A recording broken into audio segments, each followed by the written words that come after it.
Welcome back to the second part of how to manage stress at work.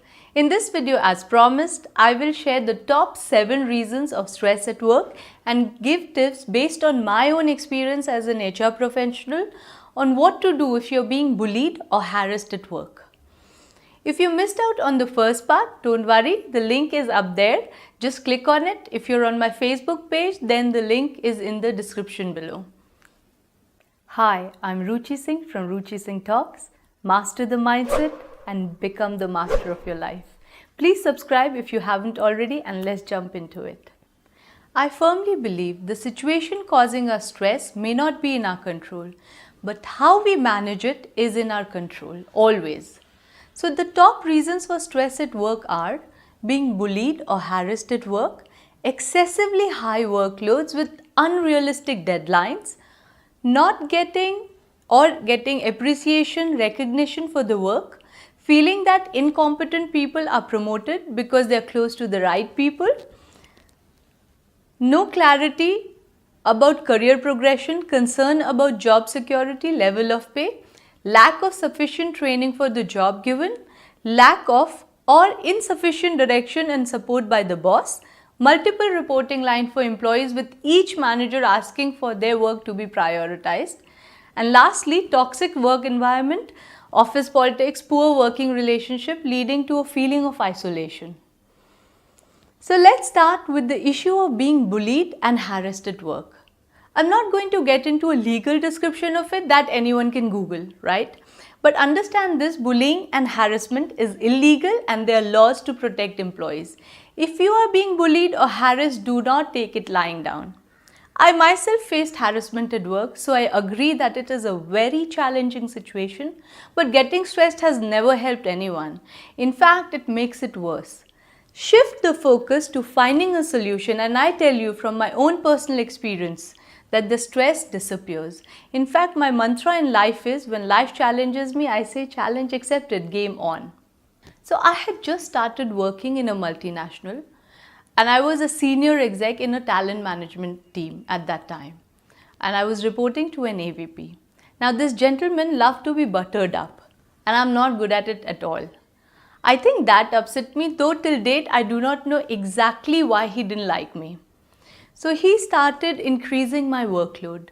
Finally, a time came when I was handling the entire team leader and above hiring requirement alone for one entire location. And that company is a multinational, so you can figure out the amount of hiring that goes on. He refused to give me any support, and on top of it asked the team members also to let me handle my work alone. I was working from 10 a.m. till 11 p.m. regularly, and since I just joined, there were times when I felt intensely lonely, and on top of it, he never gave me credit for my work. However, the senior leadership in the operations appreciated my work because they were my internal clients. So my boss didn't like that at all. So what did he do?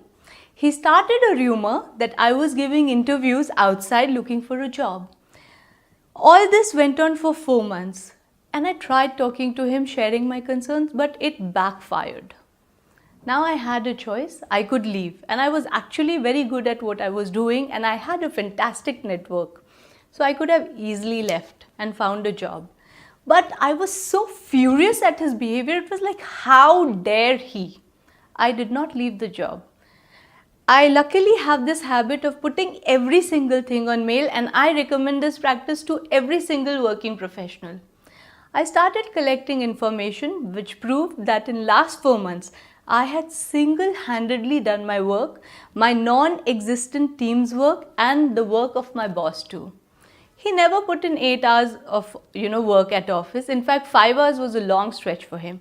So I started maintaining a log of his coming and going. And this data was later backed up by admin because they are the ones who have a record of electronic punch in, punch out. And you can only have so many non-existent meetings outside work.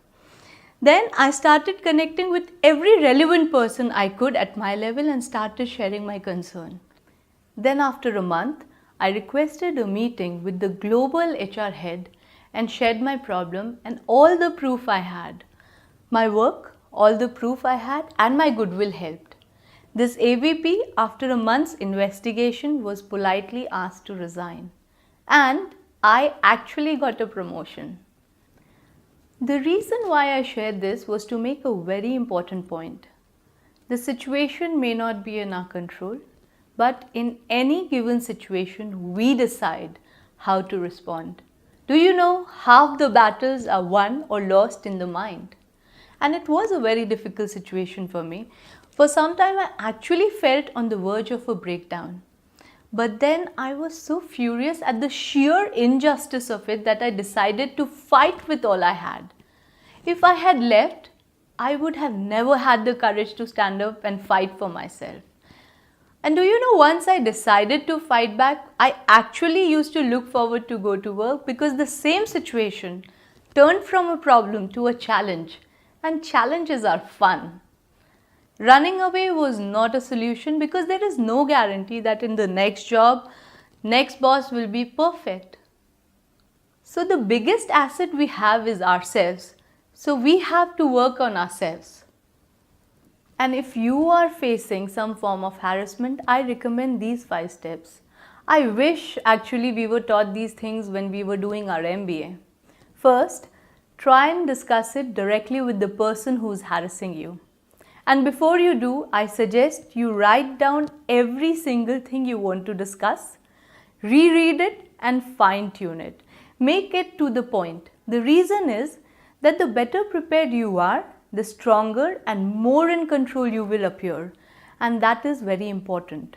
Do not get angry, cry, beg. In short, never show the person who is harassing you your vulnerability.